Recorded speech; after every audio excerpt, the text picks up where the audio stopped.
আইবুড়ো ভাত, বাঙালিদের আইবুড়ো ভাত। এই আইবুড়ো ভাত সম্বন্ধে আমি একটা নিজের হাতে গল্প লিখেছি।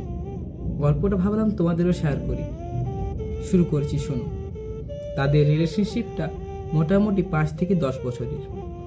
তাদের জীবনে অনেক ঝড় এসেছে, কিন্তু তারা কোনোদিন একে অপরকে ছেড়ে যায়নি। একদিন হঠাৎ করে মেয়েটি ফোন করে বলেছিল, আজ বিকেলবেলায় তোমার সাথে সে বাগান বাড়িতে খুব খুব দেখা করতে ইচ্ছে করছে। আজ একবার এসো কেমন? ঠিক আছে, ফোনটা রাখলাম। তারপর তারপর ঠিক বিকেলবেলায় ছেলেটি একটি গোলাপ ফুল হাতে নিয়ে সে বাগান বাড়ির কাছে যায়। কিছুক্ষণ অপেক্ষা করার পর দেখে সে মেয়েটি আসছে।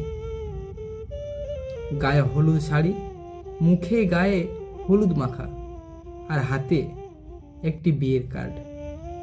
মনে মনে সে ভাবল, হয়তো বাড়িতে কোনো বিয়ে, তাই আমন্ত্রণ জানাতে আসছে। কিন্তু না, সে এসে বলল, আজ আমার আইবুড়ো ভাত, বিয়েতে এসো কেমন? আজ আমি আসি। ছেলেটি সঙ্গে সঙ্গে তোতলা হয়ে বলেছিল, যদি বেঁচে থাকি তবে অবশ্যই আসব। আর হাতের থেকে সেই গোলাপ ফুলটা মাটিতে পড়ে যায়। বিয়ের দিন শোনা যায় ছেলেটি আর নেই, আত্মহত্যা করেছে। গল্পটি কেমন লাগলো অবশ্যই কমেন্ট করে বলবে।